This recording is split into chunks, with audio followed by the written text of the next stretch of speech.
climbs off all by itself. It does it itself.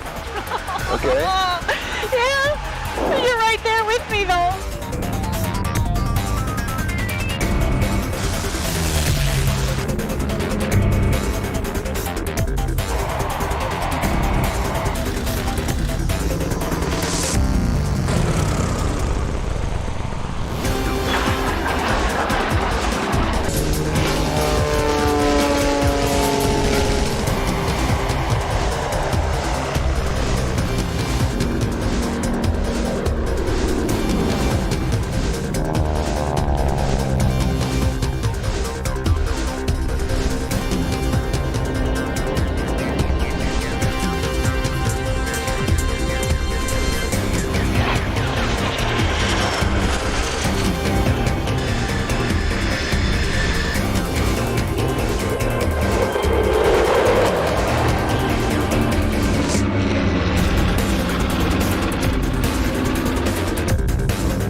Every time I open the hangar door to go flying, I realize that I'm one of the lucky guys doing something that I dreamt of as a kid.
everyone. My name is Connie Boland, founder of Warbirds in Review. This is Teresa Eamon, the terrific singer who's always a part of the Warbirds in Review. And we are pleased that we are at Sun and Fun this year for their presentation.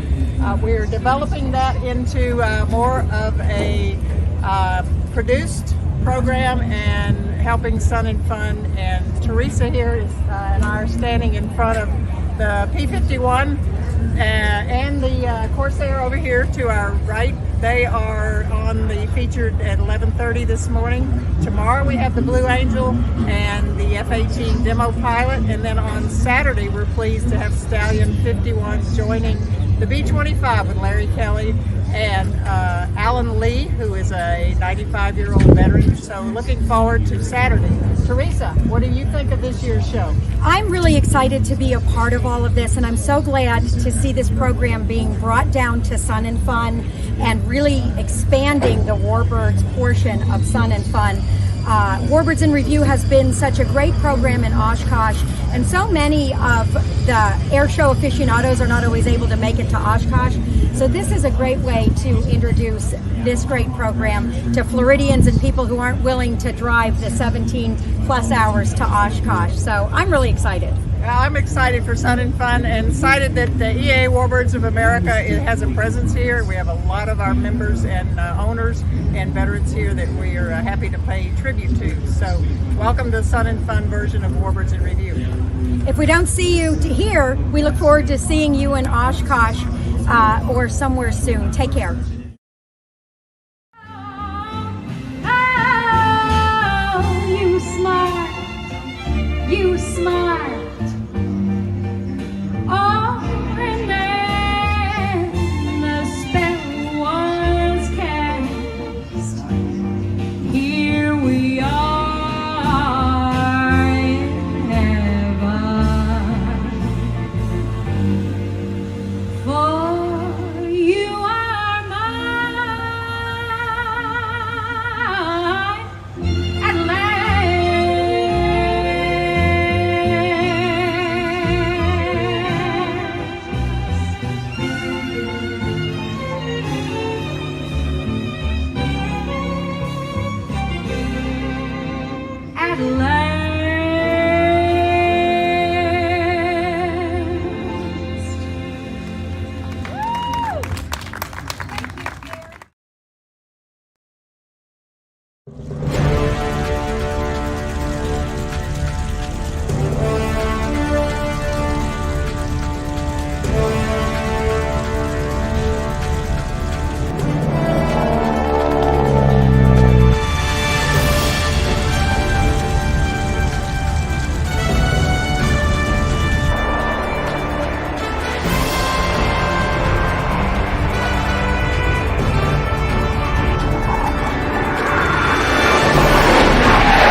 Hey everybody, this is, for those who don't know me, it's Jim Olzacki. Everybody calls me Zack. I'm the president of Warbirds.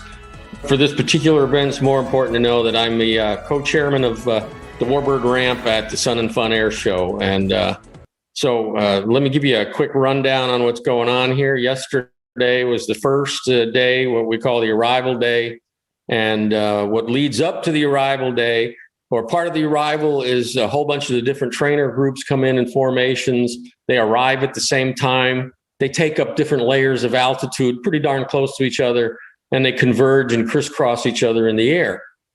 So that's technically needing formation cards and a lot of practice so that nobody gets hurt, because they're all flying in the neighborhood of 2 feet away from wingtips, 2 feet below each wingtips, and 2 feet behind each wingtip. So that's like 2 foot, 2 foot, 2 foot. That's pretty close. So it's one thing when you have two airplanes learning to fly that close, then you get involved in a traditional formation group, which is 4 airplanes. But when you come into an air show like this, the different groups came in different numbers, but you're talking about 12, 16 airplanes, and that's in one trainer group, and there's another 12 or 16 above them, another 12 or 16 below them, and it's really exciting. But to get to that point in time, the week before these air shows and the week before Sun and Fun, everybody kind of goes to their local training practice place, and the NATA folks went to Gainesville this year, and they spent a week of flying and practicing and training and getting off the cobwebs and the rust. The T-34 folks went to New Smyrna Beach and Baker Aviation, and the Red Stars traditionally do their thing up at Waycross, Georgia. So there's a lot going on the week before.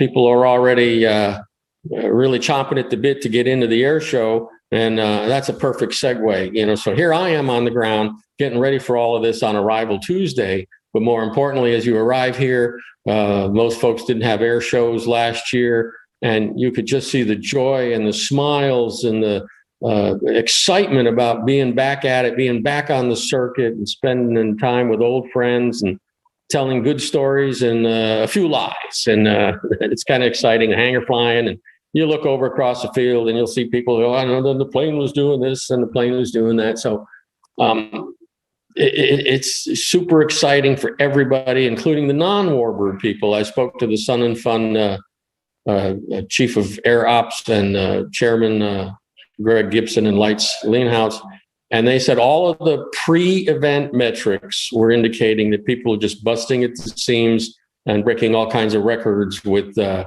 pre-ticket sales and the pre-reservations and the vendors setting up. So everybody's excited about a good event. It's looking like the weather is going to be perfect all week long. And I don't know what else to tell you, except as the excitement built and all of a sudden it was air show time, Warbirds came in, and we went from having what we call the Warbird ramp kind of empty and with just some of the military stuff on the ramp to bringing down like 16 T6s and 16 Red Stars and 16 T-34s, and the sound of all of those big engines running and thumping. The excitement just kind of reached a crescendo and a peak.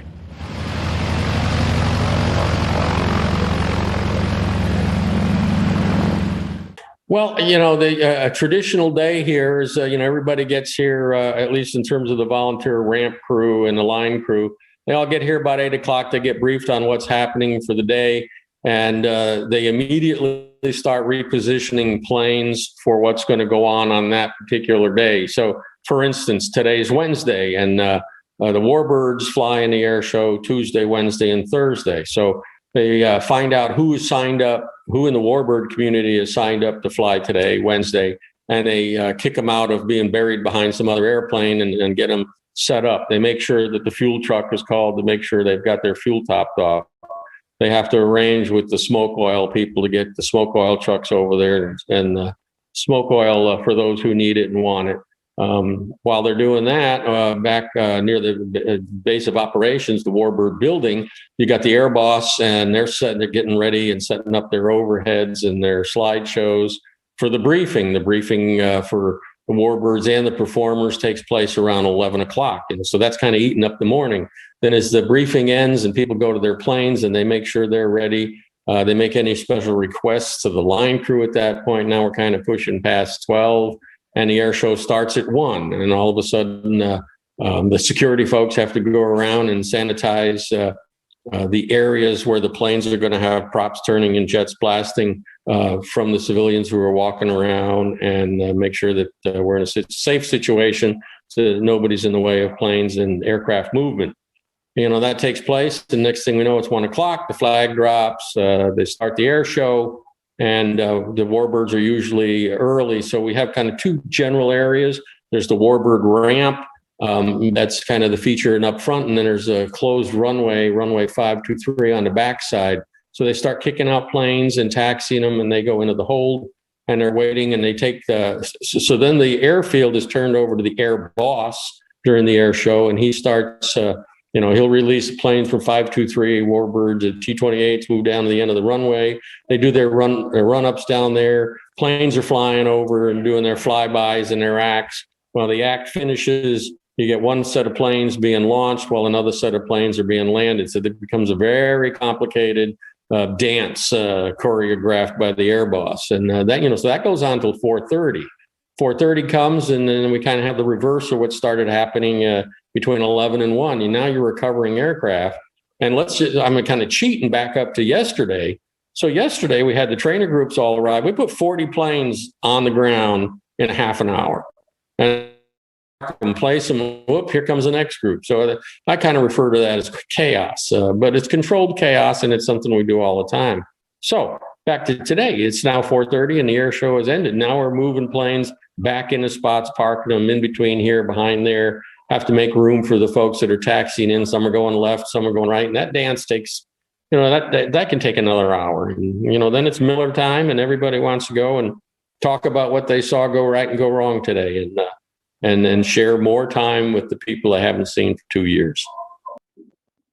So the EAA and Sun and Fun folks for months, damn near the whole year, have been communicating about the protocols for COVID and the pandemic, and what they're going to open up and not, where they're going to require masks, where they're going to require social distancing. The good news is on the surface that this is primarily an outdoor event, and so will AirVenture.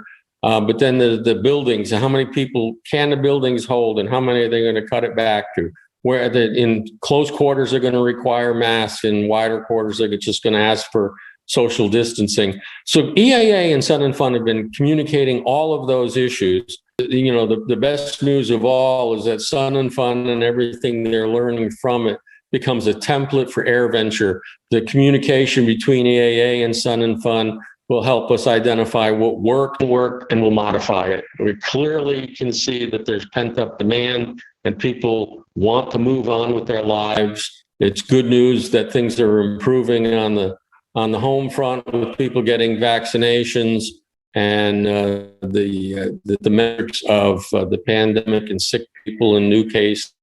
And we'll go ahead with the things that did work. So the fact that we're seeing that everybody is just busting at the seams, excited about getting back out, and that's all good news for AirVenture. Seeing that there's so much pent up demand, that's good for AirVenture. Finding out what works now that we have like 3 months to plan for it and make it work. It's all good for AirVenture. There's no question, well on its way to getting back to the things we're used to at AirVenture from the past.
Hey, good afternoon, everybody. This is Rick Siegfried.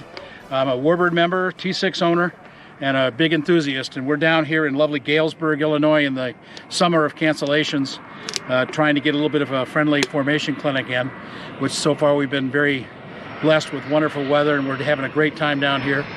I flew 4 missions today, which was fun. A lot of the guys are doing the same thing, flying, and we're not done yet. Sun's is still up, so we still got another couple hours before we'll be ready to go out and do some flying. So for those of you that I don't know, Rick Siegfried, like I say, I was the past president of Warbirds America. I've been on the board of directors for a number of years. I really enjoy volunteering with the organization. It's a great bunch of people at all different levels, all levels of enthusiasm, whether you're an airplane owner, whether you're a pilot, whether you're one of our line guys, if you're a historian or a photographer. There's a place for everybody in EAA Warbirds of America. It's really a lot of fun. We're standing out in front of my T6. I've had this airplane for about over 25 years. Bought it in '92. I guess that makes it 28 years. Time flies when you're having fun. My partner and I, Ron Ridenauer, have taken care of this airplane for a number of years. We've done a lot. We're on our 3rd engine for it. And that basically means we fly a lot. And of course, in the background, you probably hear a couple T6s starting to go up and do a, I think they're leaving today.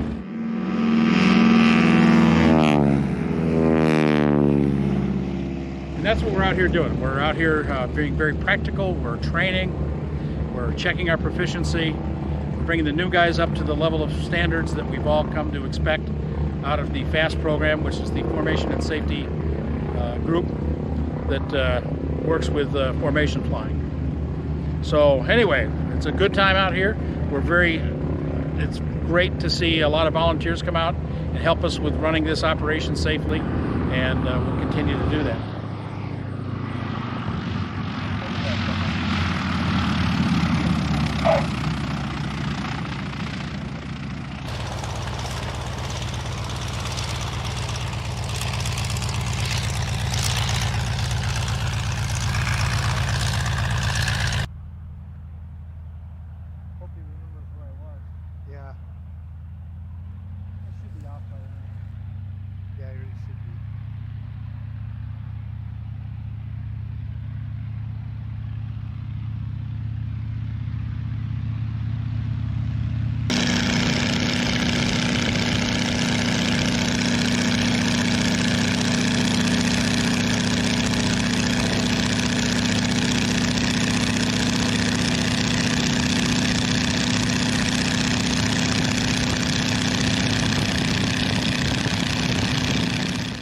Hello, my name is Bob Pinkston. I live in Fowlerville, Michigan, which is kind of between Lansing, Flint, Detroit. It's kind of in the middle.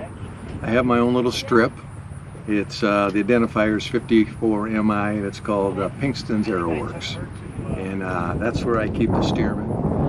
That's what this particular airplane is. And I also have a T6, which is here. Some of the T6. These are World War II trainers. And I have a little champ, Aeronica champ it's called. It's kind of like the L-birds that are here too. And a Blanca Viking. And, but anyways, I got my license in 1971. So next year will be 50 years of flying for me. And this is probably, out of the airplanes I fly, this is probably the most fun.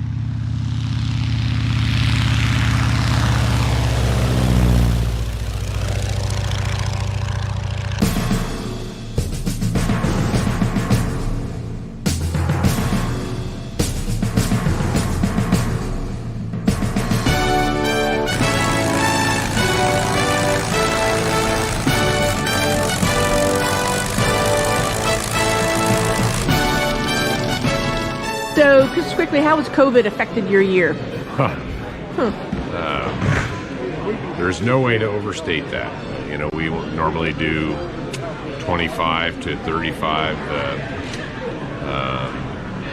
appearances a year with the Red Tail, and we've done a couple with the Red Tail exhibit, and we did our first Red Tail Rise Above exhibit appearance last week.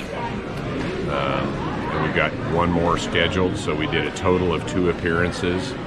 Normally we put, you know, somewhere in the neighborhood of 40,000 people a year through the exhibit, and so this year we're going to put, you know, less than 1,000.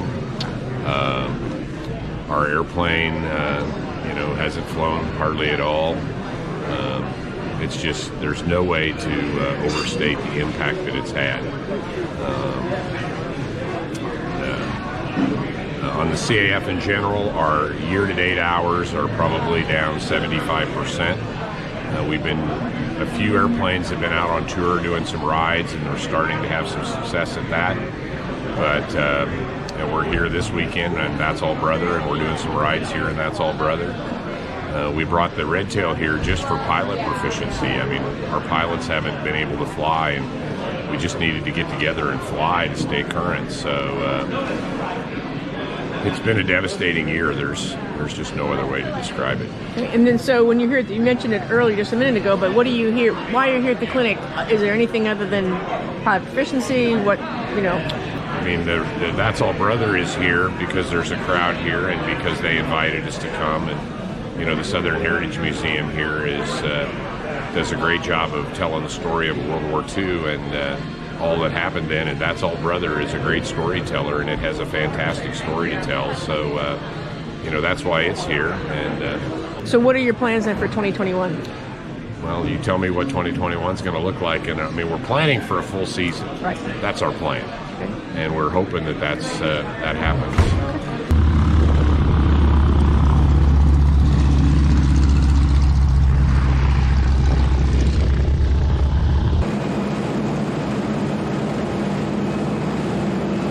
Hi, I'm Vic Stottlemyre from Pewaukee, Wisconsin, just a little bit outside of Milwaukee, and been flying for a living for quite some time in the military and the Air Force, also in the Air National Guard and the airlines. Got to do some nice flying there overseas, South America and in Europe, stuff like that.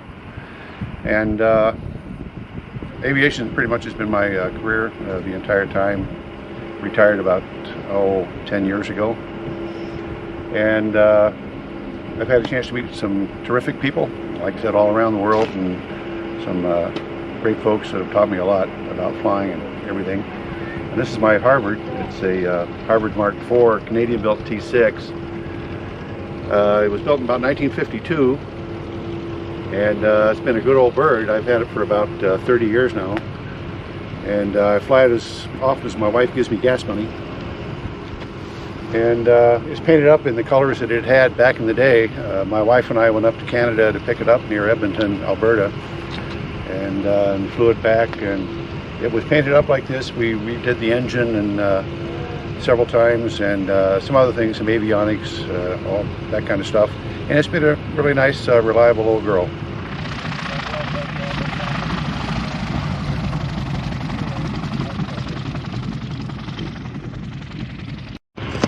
And again, this is a Harvard Mark IV. This is the last series built. This is brand new up in Canada in 1952. The first, I think, 40 were built from leftover new parts from World War II. Essentially, it's a T6, an early model T6. The Canadians did a few things that are just a little bit different. They didn't put any gear doors on them. The pilots up there were probably driving it through the snow and ripped them off. The big difference about the Harvards versus T6 is the long stack here, and this is very useful for heat. Obviously, it's a little bit chillier up in Canada than it is down in Texas, and the cold air comes in here, gets heated, gets pushed back through into a really nice area in the back. You get an area front and back for the heat, and it even has a nice little asbestos covered hose going up for windshield defrosting. A couple of other things that are a little bit different. This is called the Mae West from the lady back in World War II. Landing gear goes up in here like this. This is a little bit more prominent on the Harvards. I think they were made a little bit bigger because the Brits and Canadians were operating them off unprepared fields, grass strips, and probably try to just keep the mud from jamming everything up. The engine is the same engine that you have in all the T6s and the SNJs. It's a Pratt & Whitney R1340 AM1, 1,340 cubic inch, 600 horsepower. It's got about a 10-to-1 blower on it. And touch wood, is it's just a really reliable old engine. They're absolutely marvelous. Hamilton standard prop, controllable pitch, which is nice. And a couple of different things. One of the fun things back in the day, the starters, the electrical systems weren't the best. If you can remember, 6-volt cars didn't start too well in the winter. And these used to be 12-volt. This one's a 24-volt, but they had alternative ways to start it, and that was with a hand crank. What they would do is get the crank out of the trunk back there, walk up on the wing, pull this out, put their foot on it, put the crank up in there, and then they would start very highly geared flywheel and get that going, and then eventually the pilot up there would engage it and get the thing started. So you can actually start this thing without a battery, and I've had to do it. I used the last electron out of the battery, and I had to get home one day, and so I used that, and it worked. Very nice. This airplane does not have any hard points on it. A lot of the T6s and the SNJs did. They had a 30 caliber in either wing, sometimes both, up on the cowling also, but the Harvard 4s did not.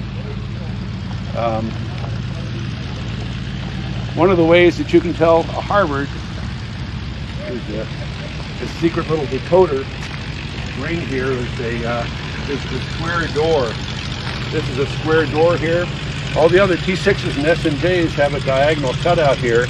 The reason being was they also use these for gunnery training, where this apparatus here would retract back this way, and then the gunner would turn around in the back, pull a 30 caliber machine gun out, and practice his gunnery training. And they had to make this area available for his knees when he turned around. This was originally an 86A fuselage, and the Canadians kept it that way. I believe the Canadians made about, I think, 4,000 or 5,000. I'm not really sure. Nordyne bought the license from North American, and then right at the end of the war, Canadian Car and Foundry bought the license from Nordyne, and this was made up in good old Thunder Bay, like I said, 1952.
Good morning, folks.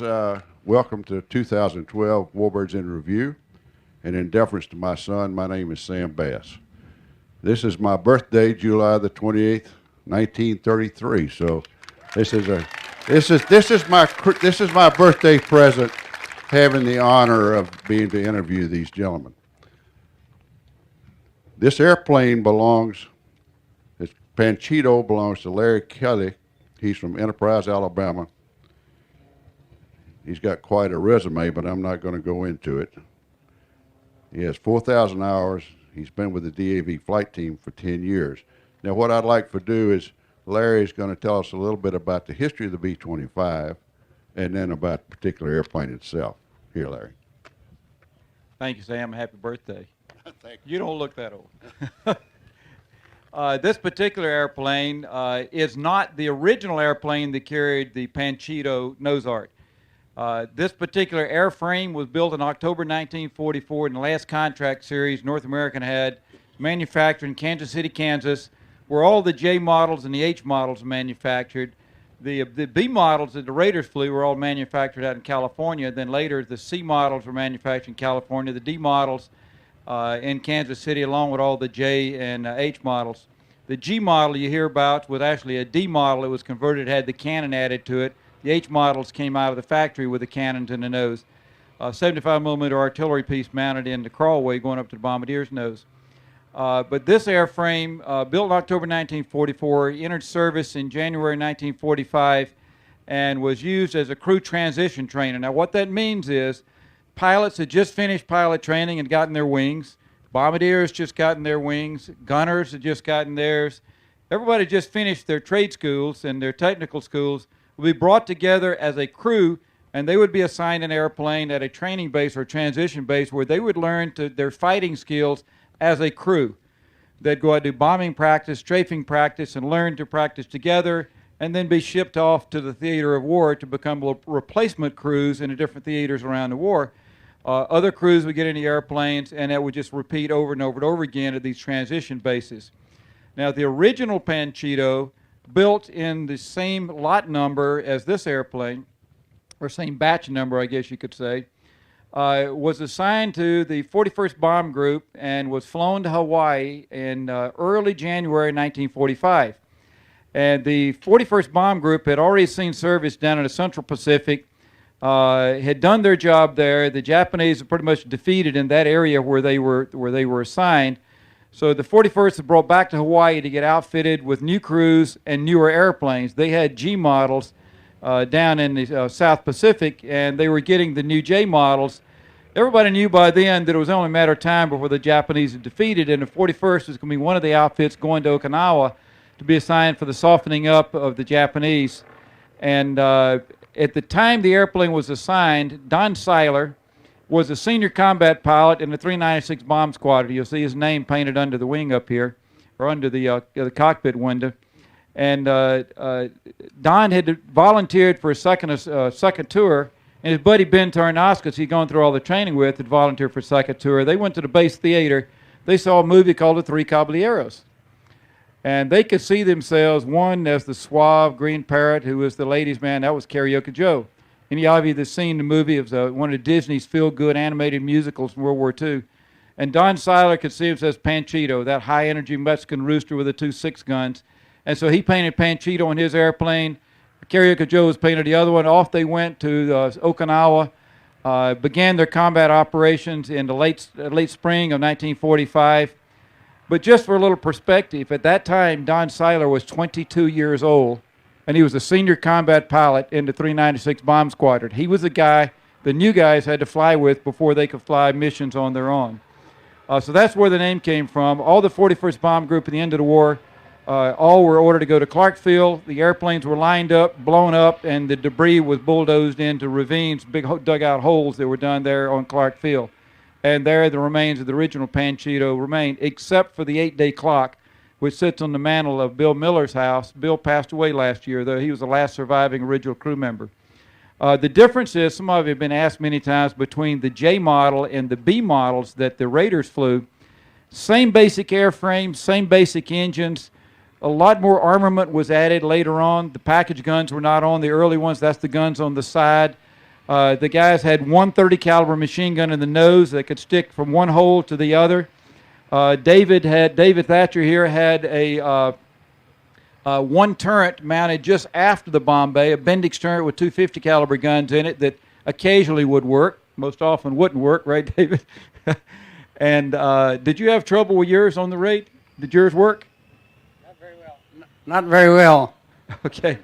But anyway, and then they had very little armor. They didn't have the waist gun positions in the original B models, and in the later J models, it just kept adding more and more as the airplane evolved more from a medium altitude bombing role, which wasn't designed for, more into low altitude, much like the A-10 is used for today. You can imagine all these fixed guns, and with the 8-gun strafer version where you had 8 50 calibers in the nose, plus the others, you could get 14 50 caliber guns firing forward for strafing, You put 4 or 5 of these things side by side, you could do a lot of damage to a Jap airfield or a train or troop emplacements. Dropping parafrags as you pass over, strafing on the way out, so evolve more into the A-10 type role for today. Sam, would you want to introduce the Raiders? Yes. On my left, we have the co-pilot for the number 1 airplane with General Doolittle. Says this is Colonel Cole. Now, I have a little information on Colonel Cole here. I'll try to make it not too short, but well enough to talk about it. But he went in the military in November the 22nd, 1940. As I said, he was in ship number 1 on the raid of April the 18th, 1942. After the raid, he served in the China-Burma-India Theater, and it's June to 43, June to 44. The decorations of the Flying Cross, the DFC with 2 oak leaf clusters, the Air Medal with 1 oak leaf cluster, the Bronze Star, Air Force Commendation Medal, the Chinese Medal Class A First Grade. On my right is Master Sergeant David Thatcher. He was ship number 7, which is a unique ship in a couple of ways. Number 1 is when you see the movie, and you'll see one that they take off and it sinks down and it almost hits the water. That was ship number 7. They somehow, there's a reason behind it, and Sergeant Thatcher will tell you that why they ended up with the flaps up when they should have been down. It was the ruptured duck. The pilot was Ted Lawson, and he wrote 30 Seconds Over Tokyo. Sergeant Thatcher was in the Army. He started in December the 3rd, 1940, went to mechanical school, A&E, in December of 41. And after the raid, he served in England and Africa. His decorations are, he was one of 2 raiders that received the Silver Star, DFC Air Medal, 4 oak leaf clusters, and Chinese Army Class A First Grade. And we'll get into this Silver Star, how he was awarded, however you want to put it, the Silver Star later on in our interview here. And Larry just talked about the B-25 in particular. And before I get started on the interview, I'd like to say that after we get through with this, please, you people, just stay in your seats until these gentlemen can get back over to the Warbirds in review tent over here for the sales, and they'll be there. And we have some items. They have prints of their own that they're selling, and they will be signing. All that money goes to an education fund. There are 3 books over there that are Jimmy Doolittle's autobiography. There's 2 about the raid. There's also a DVD that you people may have seen or may not have seen that was on the military channel. So those items are over there, and they will be over there to autograph those items. And also, we'd like to have you members. The people that are not members of the Warbirds of America, we're not all airplane owners. 90% of the people here are not airplane owners. They just support the Warbirds. And we try to welcome you if you come in. We have an excellent magazine, comes out once a month. So now we've got through with all the commercial. I'd like to ask Colonel Cole, the first question, sir, is how were you selected, number 1, for the group? Number 2, in particular, how were you selected to be the co-pilot, and what was your training? I think it's on. Actually, it wasn't a matter of selection. It was a case of just incidents happening. I was crewed up with a senior pilot, and in the middle of our training, he became ill, and that left us without a pilot. I had been upgraded as a pilot, but was just recently, and I didn't feel confident enough to try to go as the first pilot. So the crew talked it over, and I went to the ops officer, and he said, well, the old man's coming in this afternoon, and I'll crew you up with him. And I thought, well, now we get to fly with an old man. Maybe that not such a good idea. But I had never heard a captain talk about his commander as the old man. But anyway, I was born and raised in Dayton, Ohio, and I know who Jimmy Doodle was because I had a scrapbook with all his flying experiences.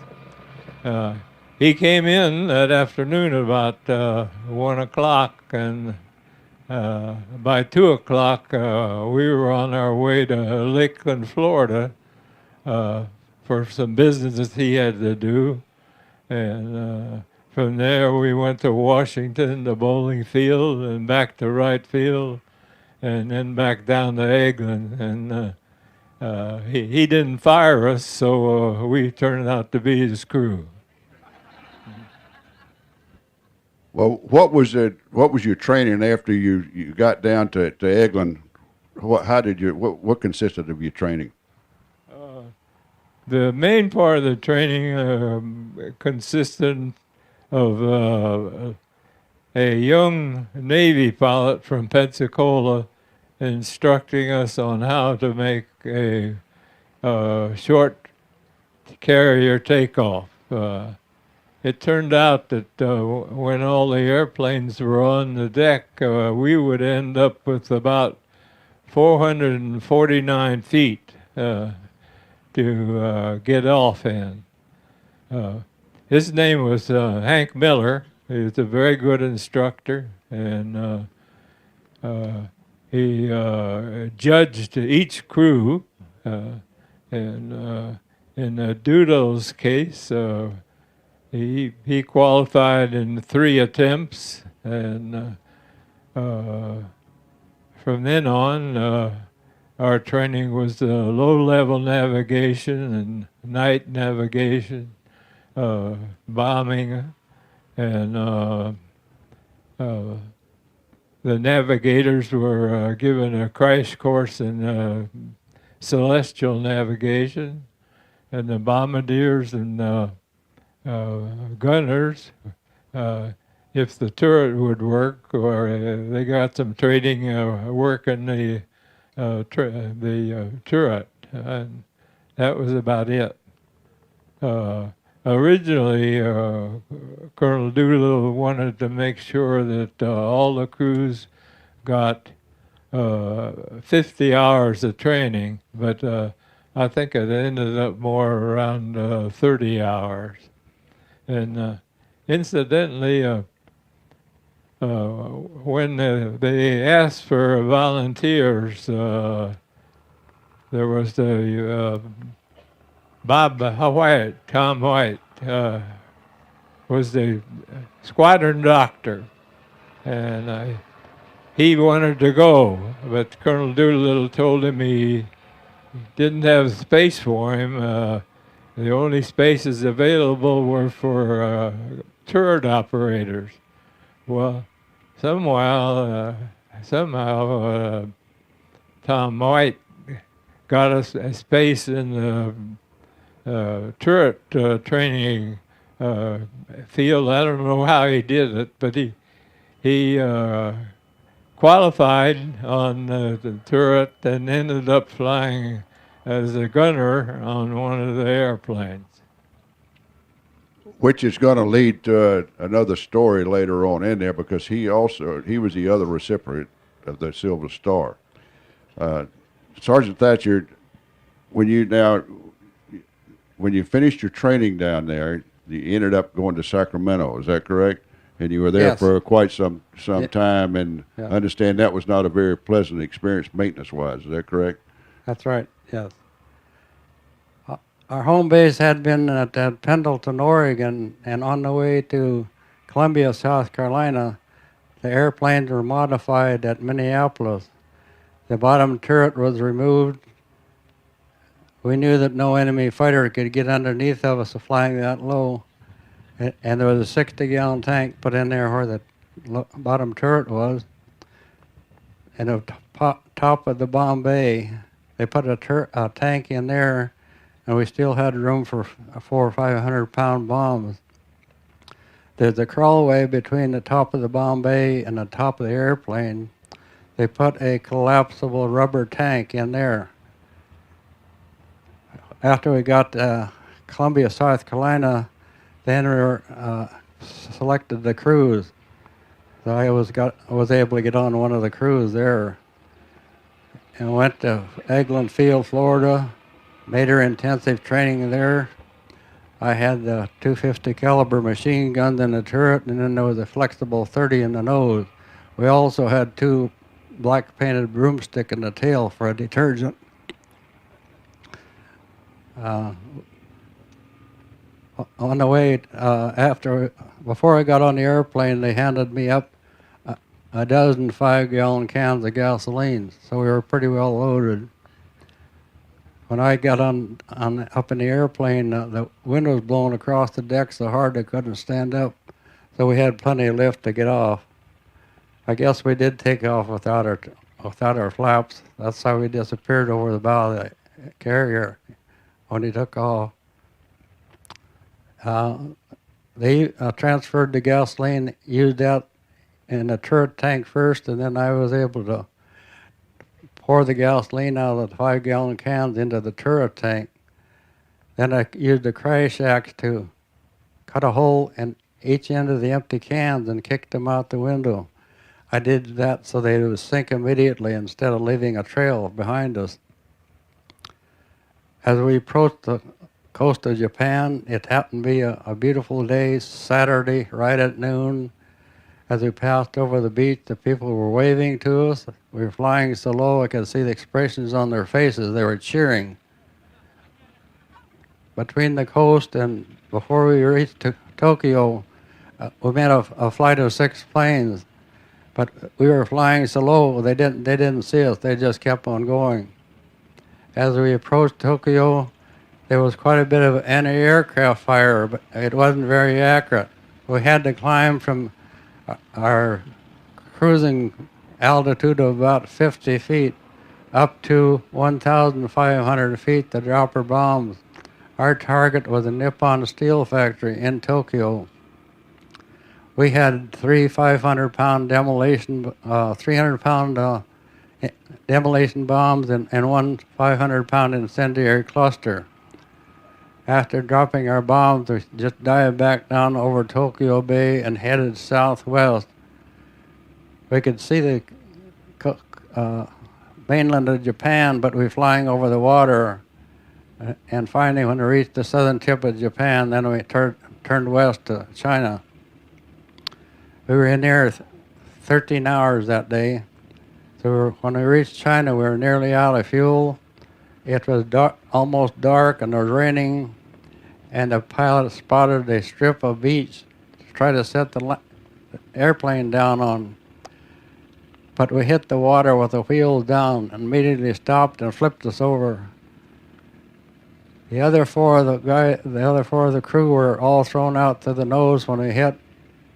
I was in the back end and knocked unconscious for a short time, and then was able to get out through the escape hatches, then up on the top of the airplane. When I stepped off the tail of the airplane in the water about waist deep, so when I got out, the other 4 of the crew were already up on the beach. The navigator was kneeling between the pilot and co-pilot's armor-plated seats when he went out. The bombardier was in the tunnel, I guess. He went out head first through the bombardier's nose. And the pilot and co-pilot, when they came to in the water, they were still strapped to their armor-plated seats. But they got up on the beach. Soon there was see some people up on the bench there, and we didn't know they were Chinese or Japanese. We happened to land on a Japanese-occupied island. But there weren't any Japanese there at the time, so the Chinese underground helped us out of there. That next morning after we crashed, all the other 4 crew members were so badly injured they had to be carried. I was the only one that wasn't very badly hurt. It took us all that day and that night to get across the island. We found out later that they landed accompanied Japanese soldiers on that spot of beach where we landed 4 hours after we left there. We had a head start on them, so they never caught up with us. Then we went across in a sampan to the mainland at Haiyu, and it took us 2 days to get there, and then another day to get to the hospital at Linhai. There was a doctor and his son were also a doctor, and that was the first medical treatment we were able to get after being crashed. The pilot had a very bad gash in his left leg, so he was, by the time he got to the hospital, infection had set in, and he had to get his leg amputated there at that hospital. We were there 3 days, and crew number 15 made a good water landing. They got the life raft out, got all the equipment into the life raft, but in landing, a sharp corner, the flap turned up, and it punctured half the life raft and dumped everything in the water. They were able to cling to the life raft and get to shore, and the underground were able to get them to the hospital where we were. We stayed there 3 days, and then Doc White happened to be on that crew. So he stayed there with my crew, and I went on with crew number 15, worked our way inland. The Chinese had blown up all the highways along the coast to slow the advance of the Japanese, so all we had was trails through the rice paddies to travel for 3 or 4 days walking and being carried. It took us until about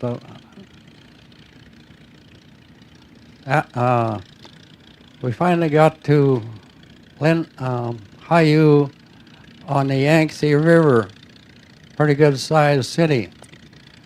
We were there 3 days. Every morning, air raid siren would go off, and we'd go down to the dock and get on a ferry and go up the river a couple miles and get out on shore. And there was a fairly high hill there with a pagoda on top of it, about 7 stories high. So we'd go up in there, and over there we could see the Japanese bombers come over the city and the airport dropping bombs. And then it would you could hear them emptying machine guns over the city, and no target in particular. The only protection the Chinese had was old German World War I Mousing rifles. So the Japs knew that they couldn't reach that far. The fourth morning, a C-47, a cargo plane, came in from Chongqing to pick us up. That day, the Japanese came over and strafed and bombed that pagoda. They had spies through there. They knew what we were doing. We finally reached Chongqing, and we were there about 3 days. In that time, Madam Chiang Kai-shek had a banquet for us and presented these with a Chinese medal. Then from there, we flew out over the hump to Calcutta, was there last 10 days of May waiting for orders, then went to New Delhi for a few days, and then to Karachi, and there I received my orders to come back to the United States. So we came through Iraq, Cairo, across Central Africa to Nigeria, and then flew across the South Atlantic to Brazil in a Pan American Clipper. From there, we worked our way up to Washington, D.C., went all the way around the world that trip. We were decorated at Washington, D.C. with Distinguished Flying Crosses, went back to Billings for a couple days leave, and then reported to MacDill Field in Tampa, Florida, and began training in B-26s. Trained there until the last of September of 42, then went by train to New York and boarded the Queen Mary. It had been converted to a troop ship. There were 12,000 troops on board that trip. They had bunk beds stacked 5 high. It went across the North Atlantic alone. It changed course every 3 miles and at 90 degrees to avoid submarines. Off the coast of Ireland, a dozen U.S. and British destroyers met us to escort us into Glasgow, Scotland. This one destroyer cut across in front of the Queen Mary twice, looking for submarines. The third time, the Queen Mary cut it in two. You can just feel a bump. The Queen Mary is so big. So we finally get into Glasgow, and then went by train down to east of London to Norwich. We were there several months. And at night, the German bombers would come over our base on their way to London, but they didn't bother us because we didn't have any airplanes there. Then last of December, I went in convoy to Oran, Algeria, North Africa. At the first, until middle of April, we were flying submarine patrol back and forth across the Mediterranean between Oran and the coast of Spain. We had depth charges in our bomb bay then. April, we moved up to the front. We were bombing Italians, and the Germans finally got Rommel kicked out of North Africa. Then we could reach the island of Sardinia and island of Sicily. And I was on 26 bombing missions over there, including the first raid on Rome. I was there until December of 43, and then returning from there back to Casablanca and boarded the Empress of Japan. It was the Japanese ocean liner that had been captured early in the war and was converted to a troop ship. And come back to New York on that. Colonel Cole, thank you very much. That was very, very moving. Colonel Cole, you read that it was considered a suicide mission. Did you feel like that it was a suicide mission before you proceeded on this? I don't know who thought that up, but I think it was wrong. Because personally, I didn't believe that it was any more of a suicide mission than the guys taking off from England flying over Germany. As a matter of fact, when you go on a combat mission, you think about the bad things that happen, and one of them is that you might not come back. So, but you to keep your morale up, why you don't use the word suicide. Of course, you were the fortunate one that spent the most time with Doolittle. Would you describe the general, your thoughts on him? And I'm sure that I've read about the admiration that all of you people had for General Doolittle, but would you tell us how you felt about General Doolittle? How did you feel about General Doolittle? First off, like I said before, I was born and raised in Dayton, Ohio, and as a kid I would ride my bicycle over to a place called McCook Field, which was the Army Air Corps' first test field, and consequently General Doolittle and the rest of the old-timers flew in and out of McCook Field. And he became one of my childhood idols. And on the word that ended up where we got to fly with him was really a big deal as far as I was concerned personally. But Colonel Doolittle, aside from the fact that a lot of people thought that he was a big show-off, having flown all the missions that he flew and winning all the trophies that he won, the real person was very quiet. he treated everybody with respect, and he believed in the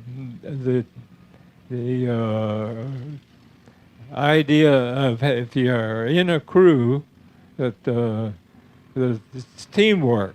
He was the team leader, but he gave everybody the option of having their say about any questions that affected the whole crew. He was also education oriented. He had a college degree from California, and by studying intermittently, he ended up getting the first doctor's degree in aeronautical engineering from MIT. He was very personable, and everybody in the group was attracted to him. But he was an inspiration, and we were all happy that he was our leader. Colonel,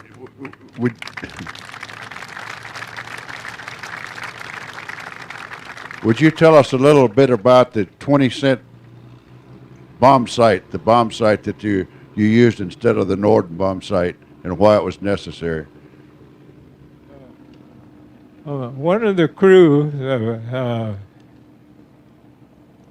was a young man by the name of Ross Greening.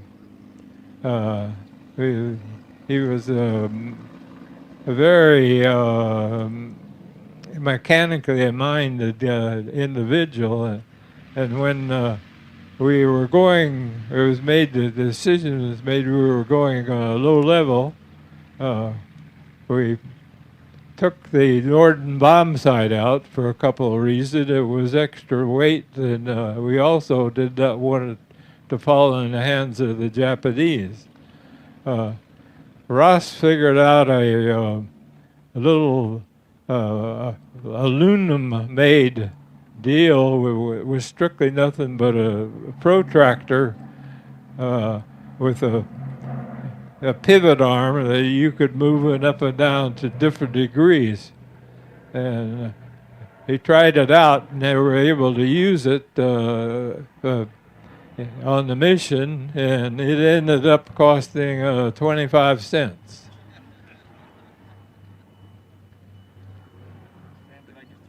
Yes, go ahead.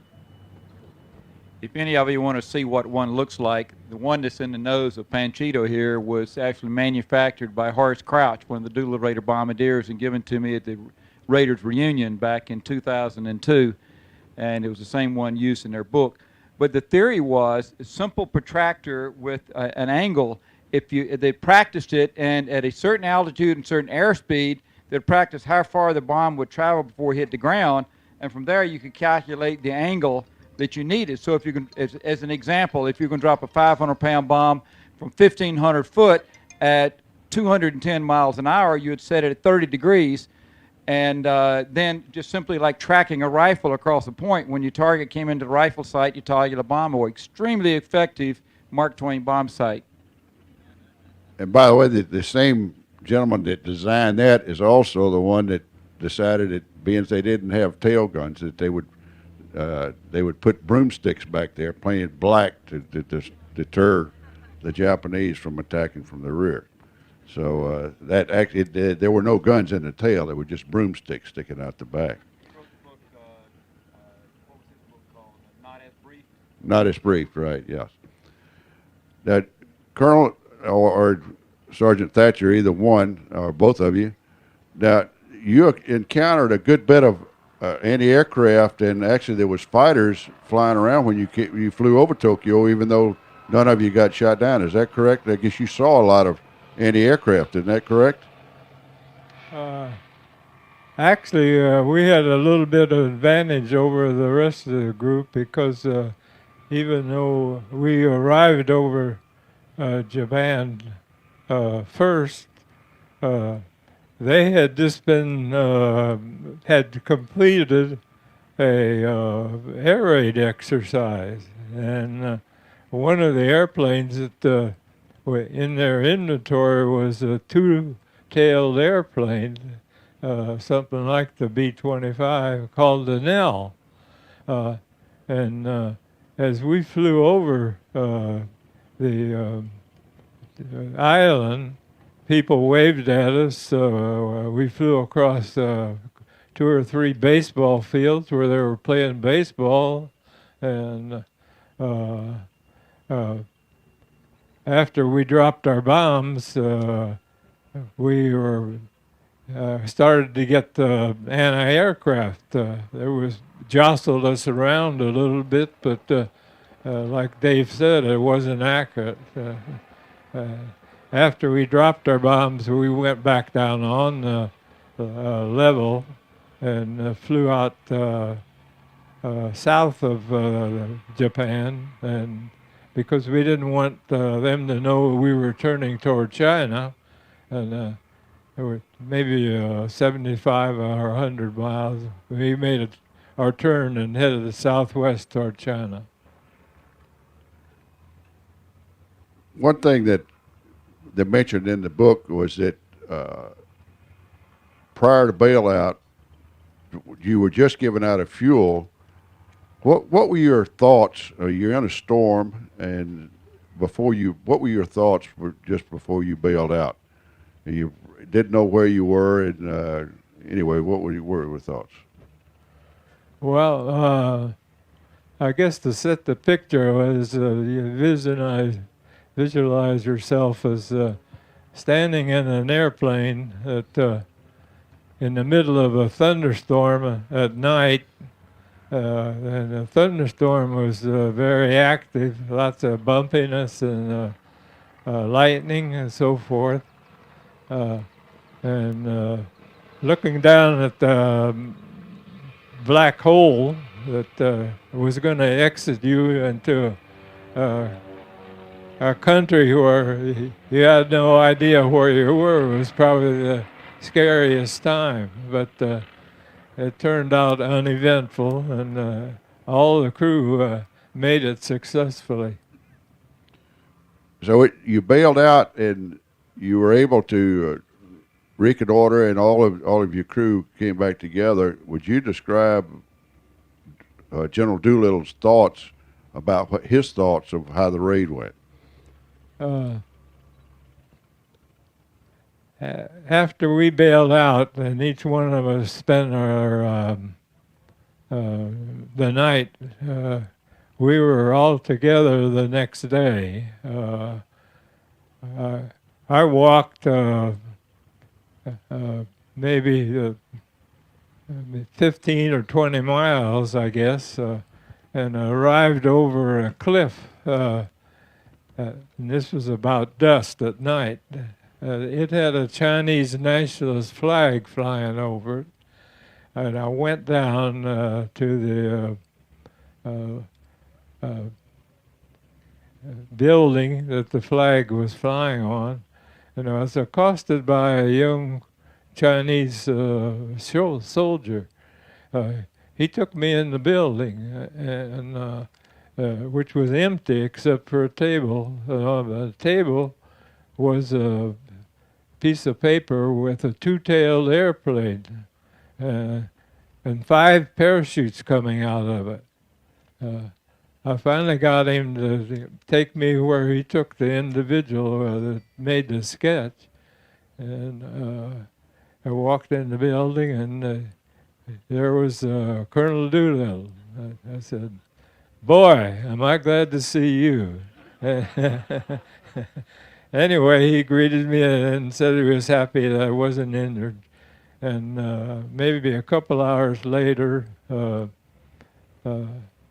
Chinese soldiers brought in Hank Potter and Fred Bramer and Paul Leonard. And so we were all together that night.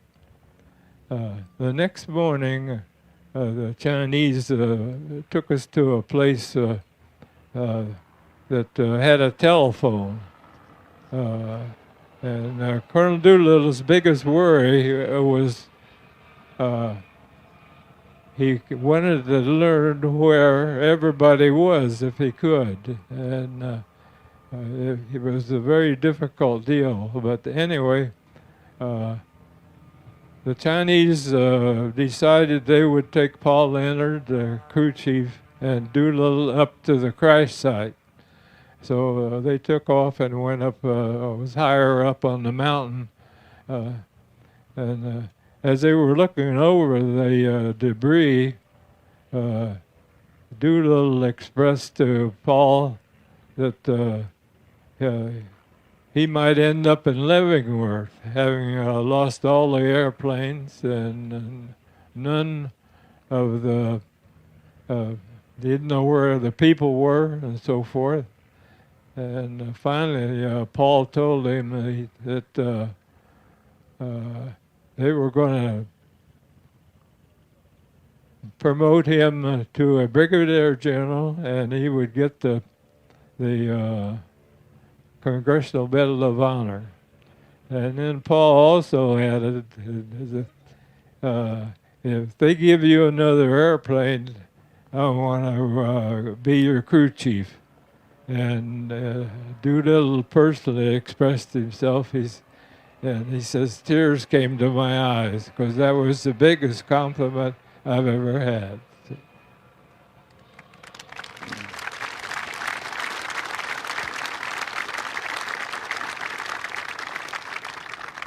There's a few little facts here that I thought I would end up with that I thought you might be interested in. There was 80 men and 16 aircraft. One of them was killed in bailout, and as it turned out, it was Corporal Factor, and he was buried by Reverend John Birch, who the John Birch Society is named after. And Reverend Birch, he was in China and had been there for quite some time. Tex Hill knew him, and the Flying Tigers. He had been associated with those people. But he was taken by the Red Chinese, and he was tortured and murdered, and that's why that they have they took it for the John Birch Society. 8 of them were captured. 1 died in prison, and 3 of them were executed. And I'm sure most of you have read that, and it's horrible. 5 made general later on. 4 were POWs in Germany after that. And 13 of them died in other events in World War II. These gentlemen are to be greatly admired. Admiral Halsey made a statement, and he said it was the most courageous event in military history. And it's now we're going to open it up for some.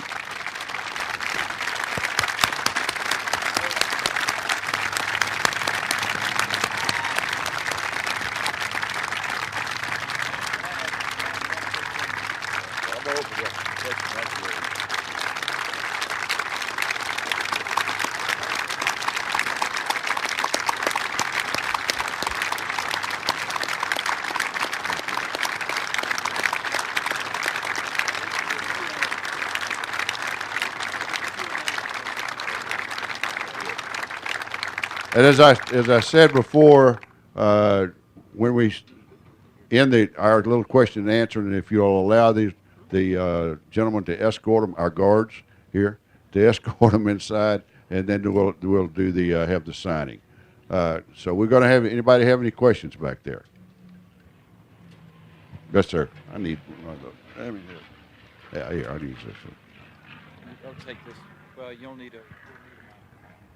How come one aircraft ended up in Russia, in the Soviet Union, and was interned? Wanted to know about the one that flew to Russia, the aircraft that flew to Russia. Had the carburetors that were adjusted improperly. The airplane that went to Russia had excessive fuel consumption, and Ski York, who was the pilot, knew that he was never going to make it to China if he tried to keep on going after he bombed Japan. So he elected to go to Russia.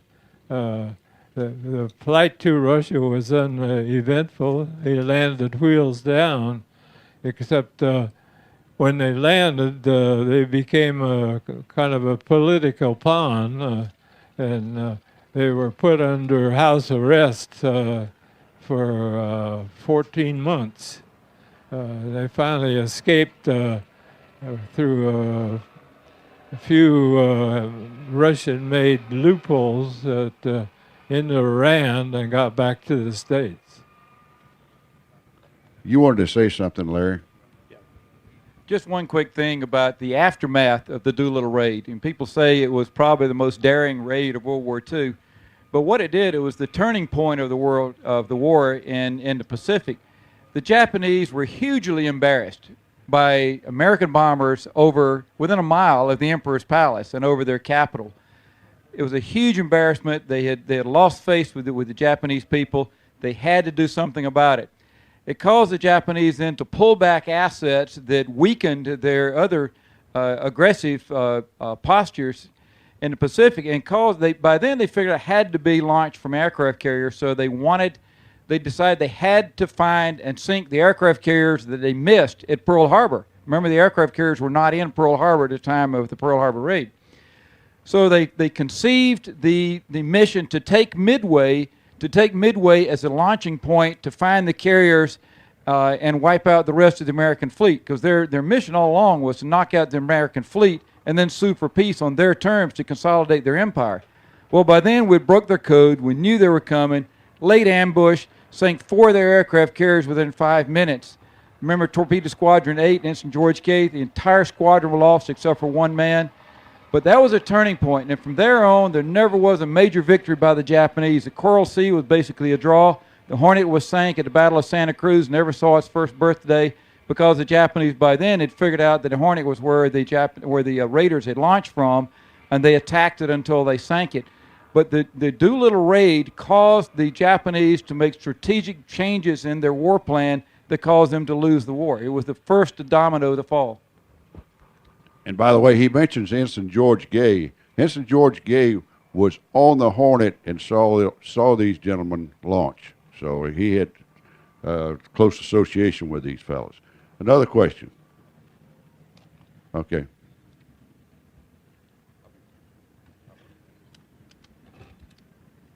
From what I understand, you couldn't get from the back of the plane to the front of the plane during the mission. And if not, what was it like back there, and how many people were back there? I was the only one. That's a long time. After we left Japan, then they used the gasoline out of that rubber collapsible tank, and I was able to roll it to one side so I could curl up to the front then.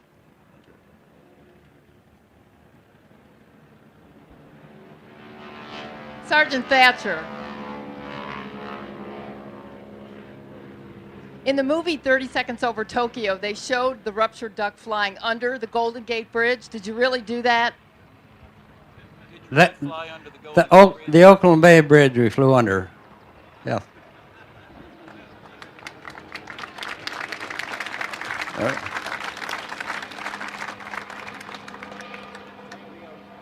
I understand that the Chinese civilians paid a terrible price for helping.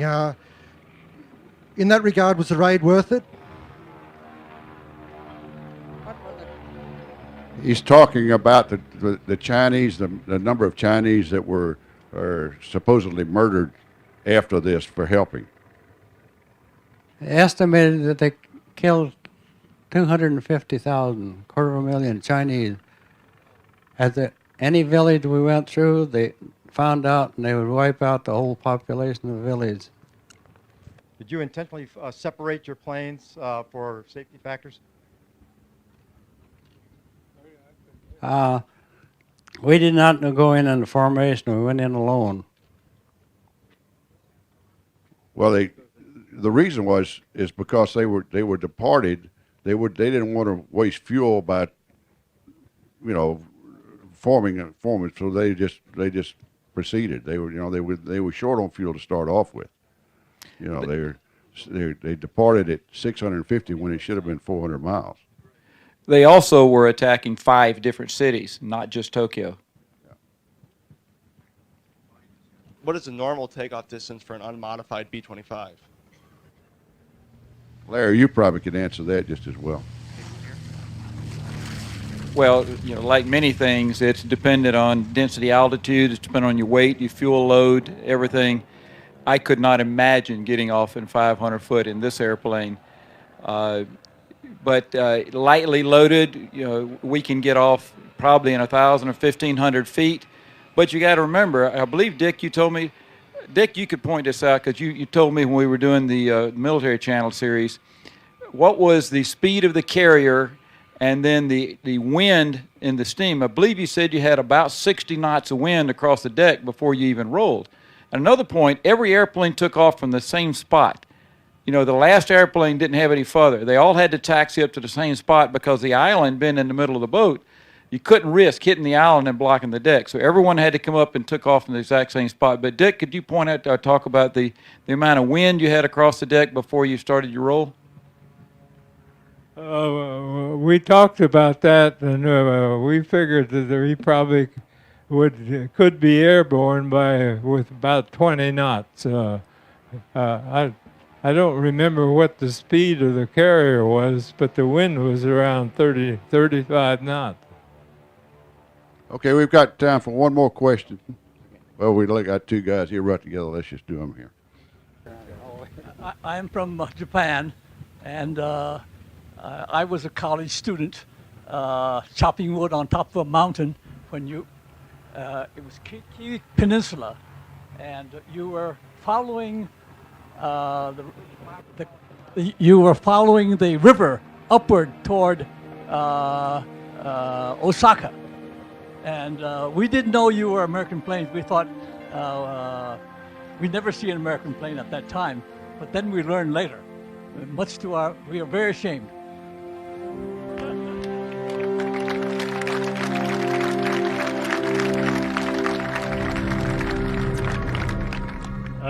Not really a question, but just one thing. Thank you.